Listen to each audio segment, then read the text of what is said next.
Frank Miller woke up at 5 in the morning, same as he had for the past 60 years. His body might be old at 78, but old habits from the Marines never died. He swung his legs over the edge of his bed and felt the familiar ache in his knees. The metal joints the doctors had put in 10 years ago still worked, but they always knew when rain was coming. Frank looked out his bedroom window at the Montana sunrise. Pink and orange lights spread across his 20 acres of land. This place had been his home since he retired from the Corps 30 years ago. The small wooden house wasn't fancy, but it was his. In the kitchen, Frank made his coffee strong and black.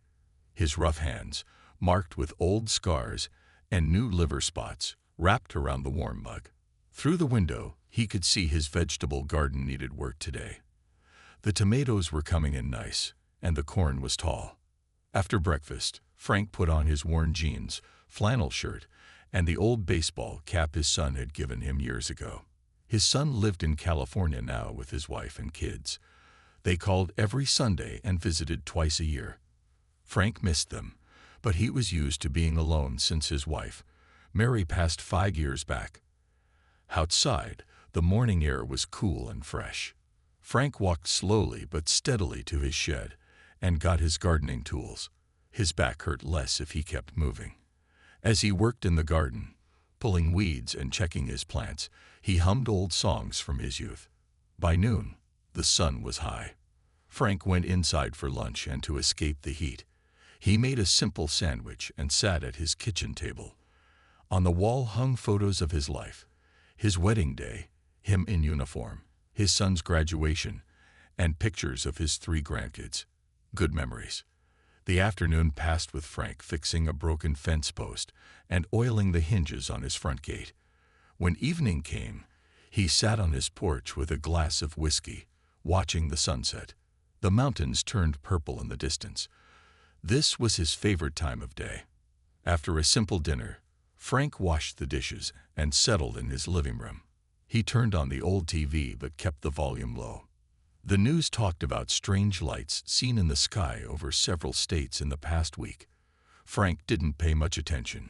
He'd seen plenty of strange things in his life. At 9, he took his medicine, brushed his teeth, and got ready for bed. His bedroom was simple, just a bed, a dresser, and a small table with Mary's picture on it. He said goodnight to her photo like he did every night. Frank fell asleep quickly, tired from the day's work. He didn't notice when, around midnight, a faint humming sound began outside. It grew louder, but somehow it didn't wake him. A blue light, much brighter than the moon, filled his room through the window. That's when Frank's eyes snapped open. Years of combat training made him alert instantly. Something was wrong. The light was too bright, too unnatural.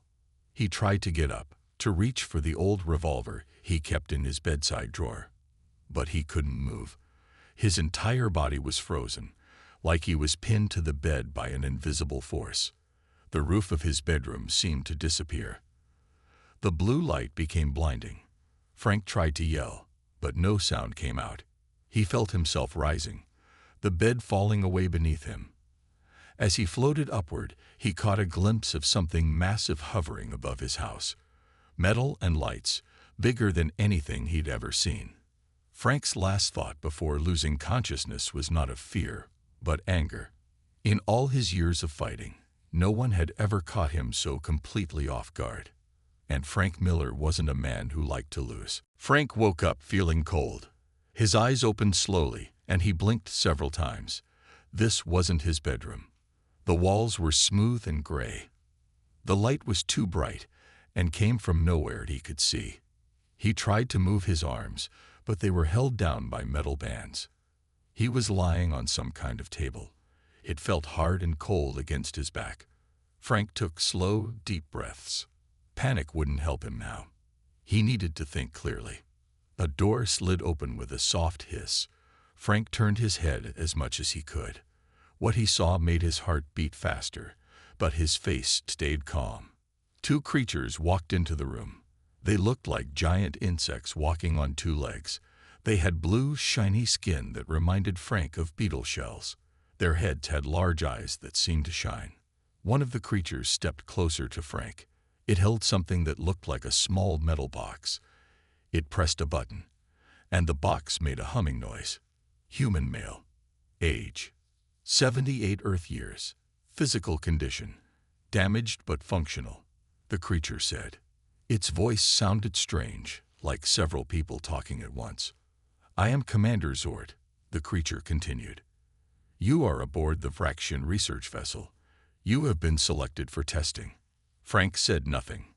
He watched and listened. The second creature moved to a wall covered in screens and symbols. Scans show multiple old injuries, this one said. Metal in spine area. Artificial knee joints. Plate in skull. This human has been repaired many times. Commander Zord moved closer to Frank. Its large eyes studied him. Human. It said, you have been chosen because of your advanced age. We seek to understand human weakness before we come to your world in greater numbers. Frank finally spoke. His voice was rough but steady. Then you made your first mistake. The second creature turned from the screens. I am Dr. Kree, Chief Scientist. What mistake do you mean, human? Frank looked directly at Dr. Kree, thinking that age means weakness. Commander Zord made a sound like clicking rocks. Frank realized it was laughing. Your confidence is noted, human, but our research is thorough. Your species becomes fragile with age. Your muscles weaken. Your healing slows. Your minds fade. Frank didn't argue. Instead, he used this time to look around the room. He counted 4 cameras in the corners. He saw a panel near the door that probably controlled it. He noticed that Dr. Kree wore some kind of badge that seemed to open doors. The tests will begin soon, Commander Zord said. You will face challenges designed to measure human survival capability. No human is expected to survive all tests. Frank nodded slowly. I understand. A third creature entered the room. This one was smaller than the others. It carried something that looked like clothes. Prepare the subject, Lena, Commander Zord ordered. The first trial begins in 1 rotation. The commanders left. The smaller creature, Lena, approached Frank carefully. She pressed something on the side of the table, and the metal bands holding his arms released. You must wear this, she said, her voice softer than the others. She handed him a tight-fitting gray suit. As Frank sat up slowly, his joints ached. He took the suit and looked at Lena. What exactly are these tests? He asked. Survival scenarios, Lena answered. She seemed nervous. They will place you in different environments. Desert first. Few subjects last more than 2 days. Frank nodded as he examined the suit. It was made of some material he'd never seen before. Thin but strong. They chose you because they think older humans are weaker, Lena said quietly. They want to start with the easiest targets. Frank allowed himself a small smile as he put on the suit. Like I said, their first mistake. As Lena left the room, Frank continued to observe everything. The door mechanisms, the timing of the guards outside, the location of possible tools or weapons. In his long life, Frank had been in bad situations before, and he had survived them all. Frank stood in a small room with metal walls. 2 Vraxian guards waited beside him. The door in front of him slid open, revealing a vast, empty space. Heat rushed in, dry and burning. First trial begins now, Commander Zord's voice announced from somewhere above. Desert survival test. Expected human endurance. 2 Earth days. Frank stepped forward into the artificial desert. The door closed behind him with a heavy thud. He looked around carefully. The space was huge, at least the size of a football field. Sand stretched in all directions. In the distance, he could see rocky hills. The air felt hot and smelled strange. Far above, a bright light acted as this place's sun. It made Frank's skin feel tight and dry right away. He knew the first rule of desert survival: find water and shelter before anything else. Frank started walking toward the hills. His old legs ached, but he kept a steady pace. He had survived worse conditions in Vietnam and later in desert training exercises. This alien desert might be dangerous, but it followed the same basic rules as Earth deserts. As he walked, Frank noticed small movements in the sand. Something was living here. He stopped and picked up a rock, keeping it ready in his hand. It took nearly an hour to reach the hills. By then, Frank's throat was dry, and sweat soaked his gray suit. The suit seemed to help with the heat, but he was still thirsty. At the base of the hills, Frank found what he was looking for, a small crack between rocks where shadows looked deeper. He approached carefully and peered inside. It was a shallow cave, cool and dark. Frank entered slowly, letting his eyes adjust to the darkness. The cave went back about 15 feet. It was empty, with no signs of animals. Perfect for shelter. Now he needed water. Frank remembered old techniques from his training. Desert plants stored water. He went back outside and examined the strange plants growing near the hills. They looked like fat, blue cacti. Using a sharp rock, he cut into one. Clear liquid dripped out. Frank touched a drop to his tongue carefully. It tasted bitter, but not poisonous. Frank gathered large leaves from another plant and used them to collect the liquid. He brought his makeshift water containers back to the cave. Next, he needed to secure the area. Using rocks and sticks, Frank set simple traps around the cave entrance. If anything tried to enter while he slept, the noise would wake him. He then gathered more plants for water and found some that might be edible. By the time the artificial sun began to dim, Frank had a secure shelter, water, and potential food. He sat at the cave entrance, watching the landscape. In the distance, he saw something move, a large creature with 6 legs prowling the sand. It looked dangerous, but it stayed far away. Inside the cave, Frank found loose rocks and began arranging them in a pattern. From above, it might look random, but Frank was creating a map of what he had seen so far. He marked the location of water plants, dangerous areas, and the patrol patterns of the creature he had spotted.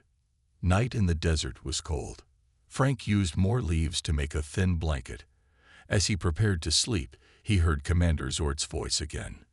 Day 1 complete. Subject has found shelter and water. Unexpected. Another voice, Dr. Cree, responded. His military training is evident in his methodical approach. Most interesting. Frank smiled in the darkness. They were watching him, studying him. Good. Let them watch. Let them see what an old Marine could do. Lina's voice came next, quieter than the others. Should we increase difficulty for tomorrow? No, Commander Zort replied. Let us see if he survives the night. The nocturnal predators are active now. Frank gripped a sharp rock in his hand as he settled against the cave wall. He wouldn't sleep deeply, just light naps, the way he had learned in combat. Let the night predators come. He was ready. Frank woke instantly when one of his traps made a noise. Something was outside the cave. He gripped his sharp rock and listened closely. Soft scratching sounds came from near the entrance. Frank stayed perfectly still, controlling his breathing. A creature slowly entered the cave. In the dim light, Frank could see it had a long body like a lizard, but with 6 legs and no eyes. It used a forked tongue to smell the air. The creature moved toward Frank, its claws clicking on the stone floor. Frank waited until it was close. Then he moved quickly for an old man. He struck the creature behind what looked like its head. It made a high sound and tried to bite him. Frank hit it again, harder. The creature fell and didn't move again. Impressive reflexes for his age, Dr. Kree's voice said from somewhere above. Frank dragged the dead creature outside. He examined it carefully in the morning light. The meat might be edible. Using sharp rocks, he skinned the creature and cut some meat. He would try a small piece first to see if it was safe to eat. After 3 days in the desert, Frank had not only survived but thrived. He had water, food, and had made weapons from stones and sticks. He had killed 2 more creatures that tried to attack him. Each time, the Vraxians sounded more surprised. On the 4th day, everything changed. Frank returned to his cave after gathering water to find Commander Zort standing there with 2 guards. "The desert trial is complete," Zort said. "You have survived longer than any test subject. The next trial begins now." The guards stepped forward. Frank considered fighting but decided against it. Not yet. He needed more information first. He allowed them to take him back to the ship. In a small metal room, Frank was given water and something like food. As he ate, a screen on the wall turned on. It showed images of Earth. Frank saw cities, towns, and then his own small house in Montana. "Your world will soon be ours," Commander Zort's voice said. "Your resistance is being studied so it can be defeated. You are helping us prepare for invasion." The screen showed more images. Towns burning. People running. Frank's jaw tightened, but he kept his face calm. "You think studying one old man will help you understand all humans?" Frank asked. "You were chosen because you are weak," Zort replied. "If the weakest can be understood, the strongest can be overcome." Frank almost smiled at this. They still didn't understand their mistake. Dr. Cree entered the room. "The physical trials have given us valuable data. Now we will begin mental testing." Frank was taken to another room. This one had a chair with restraints. As the guards secured him to the chair, Frank noticed something important. The door had opened when Dr. Cree pressed a panel with his hand. Frank now knew how the doors worked. "We will show you images," Dr. Cree explained. "Your reactions will be measured." The images began. Frank saw his home being destroyed, his family in danger, Earth under attack. He knew these were fake, meant to break his spirit. Frank kept his breathing steady and his mind clear. When the mental testing ended, Frank was taken to a new cell. This one had a small bed and a washing area. As the guards left, Frank noticed the smaller Vraxian, Lena, watching him from the doorway. "You were a soldier," she said quietly. Frank nodded. "A long time ago. Some of us," Lena looked around nervously, "some of us don't agree with the invasion plans." Before she could say more, another guard appeared. Lena quickly left. Frank sat on the bed, thinking about what she had said. There might be divisions among the Vraxians. That could be useful. Frank began to plan. The next time they moved him, he would make his move. Not to escape. That wasn't possible yet. But to learn more about the ship, the Vraxians, and their weaknesses. Frank had been in bad situations before, and he always found a way out. Frank waited in his cell for 2 days. He exercised as much as he could in the small space, keeping his old muscles as strong as possible. He studied the cell, looking for weaknesses, but found none. On the 3rd day, Dr. Cree came with 4 guards. "It is time for the memory scan," he said. The guards took Frank to a large round room.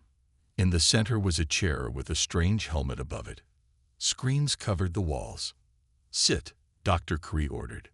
Frank sat in the chair. The helmet was lowered onto his head. It felt cold against his skin. "This will search your memories," Dr. Cree explained.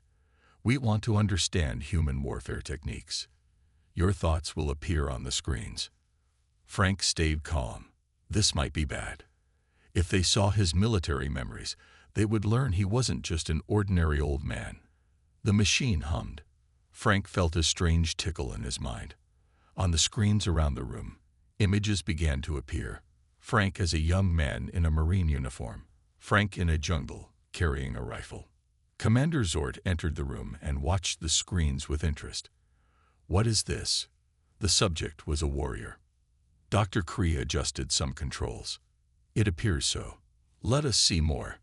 The images changed. Now they showed Frank and other Marines building a bridge under fire.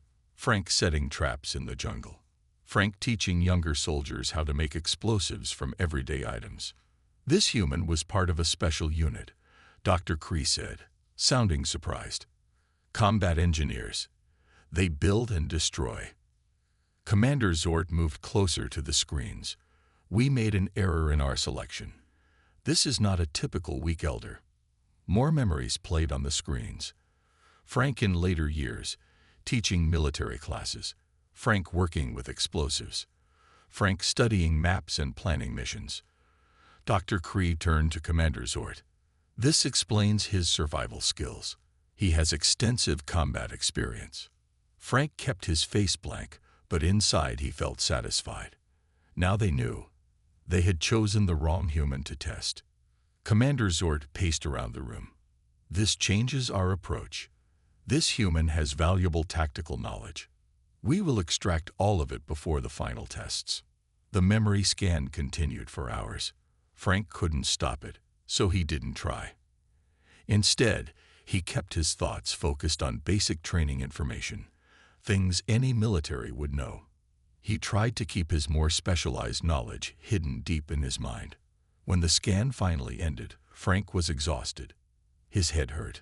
The guards took him back to his cell. Later that night, his cell door opened quietly. Lena entered with another Vraxian Frank hadn't seen before. "This is Nex," Lena whispered. "He's a doctor like Kree, but he opposes the invasion." Nex stepped forward. "Your memories have caused quite a stir, human." Commander Zort is worried. Frank sat up slowly. "Good. You should know why we're here," Lena said. "Our homeworld is dying. Our military leaders want Earth as a new home. But not all of us agree with taking your world by force," Nex added. "Some of us want peaceful contact." Frank studied them carefully. "Why tell me this?" "We've been watching your tests," Lena said. "You're resourceful, strong for your age.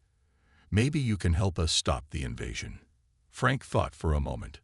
This could be a trick, but it could also be his best chance. "What do you want from me?" he asked. "Help us take control of this ship," Nex said. "If we can stop Commander Zort and send a message to our people, we might prevent the invasion." "And in return?" Frank asked. "We'll return you to Earth," Lena promised, "and give you technology to help your people prepare defenses, just in case." Frank nodded slowly. "I'll need to know everything about this ship. Layout, security, crew numbers." Nex handed Frank a small device. "This shows the ship plans. Study it. We'll return tomorrow to discuss the plan." After they left, Frank examined the device. It showed detailed maps of the entire ship. He began memorizing every corridor, every room. His mind, despite his age, was still sharp. Years of military planning came back to him. For the first time since his capture, Frank allowed himself to feel hope. He might not only survive this, he might save Earth. For 3 days, Frank met secretly with Lena and Nex. They brought him information about the ship and crew. Frank learned that 20 Vraxians operated the vessel. 10 were soldiers loyal to Commander Zort. The others were scientists and workers. 7 of the crew support us, Nex explained during one meeting. The rest follow Zort. We need to disable the ship's weapons and communication systems. Frank studied the ship plans carefully. "The main control room is here," he said, pointing to a location on the map. "But it's always guarded." "We can't fight our way in," Lena said. "Zort's soldiers are trained warriors." Frank smiled slightly. "Sometimes the best approach isn't direct. On Earth, we call it guerrilla tactics." Frank began teaching Lena, Nex, and the other Vraxians who joined their group. He showed them how to move quietly, how to create distractions, and how to disable equipment without destroying it. "We don't need to beat them in a fair fight," Frank explained. "We just need to confuse them and complete our mission." During the day, Frank continued to participate in the tests Commander Zort ordered. Each test was designed to be harder than the last. Frank faced freezing cold environments, underwater challenges, and toxic air scenarios. He survived them all, though each left him more tired than the last. After one particularly difficult test, Dr. Kree visited Frank in his cell. "You continue to surprise us," Dr. Kree said. "Commander Zort is becoming concerned." Frank sat on his bed, rubbing his sore knee. "Why are you telling me this?" Dr. Kree looked uncomfortable. "I am a scientist. I study life forms. I do not destroy them." He paused. "Zort has moved up the invasion timeline. The fleet will arrive at Earth in 7 days. Frank's face showed no reaction, but inside his heart raced. They had less time than he thought. I know about your meetings with Lena and Nex, Dr. Cree continued. I want to help. Frank studied Dr. Cree's face. Why? My research suggests humans and fractions could coexist peacefully. An invasion would destroy both our peoples. Frank nodded slowly. We need to act soon. Tomorrow, Dr. Cree said, Zort will be inspecting the lower levels. The control room will have fewer guards. After Dr. Cree left, Frank met with his allies. They now had 8 fractions working together, nearly half the ship's crew. Frank outlined his plan. We need to act tomorrow, he told them. First, we create a distraction here in the engine room. Then a small team goes to the control room to disable weapons and communications. What about Zort? Nex asked. I'll deal with him, Frank replied. He'll expect a direct confrontation. We'll give him one, but not where he expects it. That night, Frank couldn't sleep. He thought of Earth, of his home in Montana, of his family. He was an old man, fighting one last battle, perhaps the most important one of his life. The next morning, Commander Zort came to Frank's cell with 2 guards. One final test today, Zort said. A combat simulation. Your performance has been impressive, but now we will see how you fare against fraction warriors. Frank nodded, showing no fear. I'm ready. As the guards led Frank away, he caught Lena's eye as she worked nearby. She gave a tiny nod. Everything was set. The combat arena was a large circular room. 3 fraction soldiers waited with weapons that looked like spears. Commander Zort stood on a platform above. Begin, Zort ordered. As the soldiers moved toward Frank, alarms suddenly blared throughout the ship. Emergency lights flashed. Confusion spread across Commander Zort's face. What is happening? He demanded. A voice came over the ship's communication system. Engine room breach. Fire spreading. The distraction had worked. Now Frank needed to play his part. As chaos erupted around him, Frank prepared to make his move. The real battle for the ship and for Earth was about to begin. The alarms continued to blare. The 3 fraction warriors looked to Commander Zort for orders. Zort's face showed anger and confusion. You two, Zort pointed at 2 of the warriors. Go to the engine room. You, he pointed at the 3rd, stay and guard the human. As the 2 warriors rushed out, Frank made his move. Despite his age, he moved quickly. He grabbed a metal rod that had fallen during the confusion and swung it at the remaining warrior's legs. The fraction fell hard. Stop him, Zort shouted, jumping down from the platform. Frank didn't try to fight Zort directly. Instead, he ran. He knew the ship now, thanks to the maps Lena had given him. He needed to reach the control room, where Nex and the others would be fighting to take control. Frank ran through the corridors, using his knowledge of the ship to avoid main pathways. Behind him, he could hear Zort and other warriors in pursuit. An announcement came over the ship's system. All crew to battle stations. Intruder alert in Section 4. Frank smiled. The plan was working. Their allies were creating multiple distractions, confusing the crew about what was really happening. As he turned a corner, Frank found 2 of Zort's warriors blocking his path. He was too old to fight them both directly. Instead, he used his training. He grabbed a pipe on the wall and pulled hard. Hot steam burst out, filling the corridor. The warriors shouted in pain and surprise. Frank moved past them in the confusion. His lungs burned and his old knees ached, but he kept going. Earth depended on it. He reached a junction where 2 corridors met. Dr. Cree was waiting, as planned. This way, Dr. Cree said. Lena and the others are in the control room, but Zort's warriors are trying to break in. They hurried together through less-used maintenance passages. Frank could hear fighting ahead. When they reached the control room, they found chaos. 3 of Zort's warriors were trying to force open the sealed door. Inside, Lena and the others were working frantically at control panels. "We need to help them," Frank said. Dr. Cree pointed to a small panel near the floor. "Emergency override. It will lock down this section completely." Frank crawled to the panel and opened it. Inside were colored wires and switches. It reminded him of demolition work he had done decades ago. He began rewiring it, his old fingers moving with surprising precision. Suddenly, Commander Zord appeared at the far end of the corridor with 2 more warriors. "Traitor!" Zord shouted at Dr. Cree. "You betray your own kind for this human."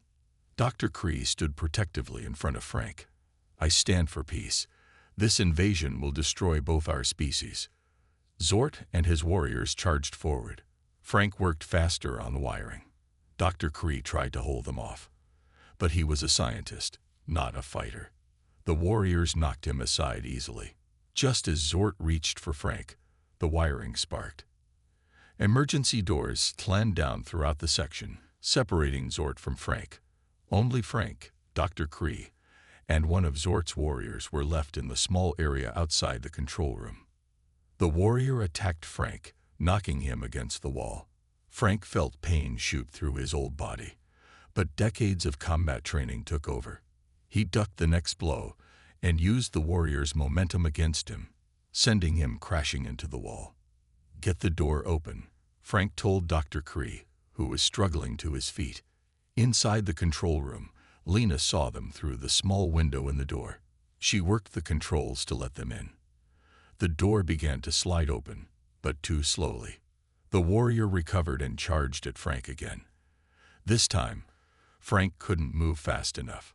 The warrior slammed him against the wall, his claws digging into Frank's chest. "I've lived a good life," Frank thought as pain filled his vision. With his last strength, he pushed the warrior toward the partially opened door, where Dr. Cree was waiting. Together, they forced the warrior into the gap, jamming the door. "Get inside," Frank gasped to Dr. Cree. "Finish the mission." Dr. Cree squeezed through the gap into the control room. Frank slumped against the wall, blood soaking his gray suit. Through the gap, he could see Lena and the others working frantically at the controls. "It's done," Lena called out. "Ship weapons disabled. Communications online." Frank smiled weakly. They had succeeded. Now they could send a message to the Vraxian fleet. Now they could save Earth. Frank opened his eyes slowly. Bright lights made him blink. He was lying on a bed in what looked like the medical room of the ship. His chest was wrapped in bandages, and strange machines beeped nearby. "He's awake," Lena's voice said. Frank turned his head to see Lena, Dr. Cree, and Nex standing beside his bed. They looked tired but relieved. "Did it work?" Frank asked, his voice weak. Dr. Cree nodded. "Yes. We sent a message to our fleet along with evidence of your abilities. We showed them recordings of your survival in the tests, your tactical skills, and how you helped take control of this ship. We explained that if one elderly human could do all this, an invasion of Earth would be disastrous," Nex added. Frank tried to sit up, but pain shot through his chest. "And Zord?" "Contained," Lena said. "The loyal warriors surrendered when they saw our message had reached the fleet. Many agreed with us once they understood the truth." Frank relaxed slightly. "What happens now?" "Our high command has recalled the invasion fleet," Dr. Cree explained. "They're sending a diplomatic ship instead. They want to establish peaceful contact with Earth." Frank looked skeptical. "Just like that?" "Not exactly," Nex said. "The recordings of you, one old human outsmarting our best commander and surviving impossible tests, caused quite a stir. If the elders of your species are this formidable, they realized a war would be too costly." Frank smiled faintly. "Good. We can take you home now," Lena said softly, "as we promised." 2 weeks later, Frank stood outside his small house in Montana. The night was clear, stars shining brightly overhead. Behind him, hidden by trees, the Vraxian ship hummed quietly. "Are you sure you won't come with us?" Lena asked, standing beside him.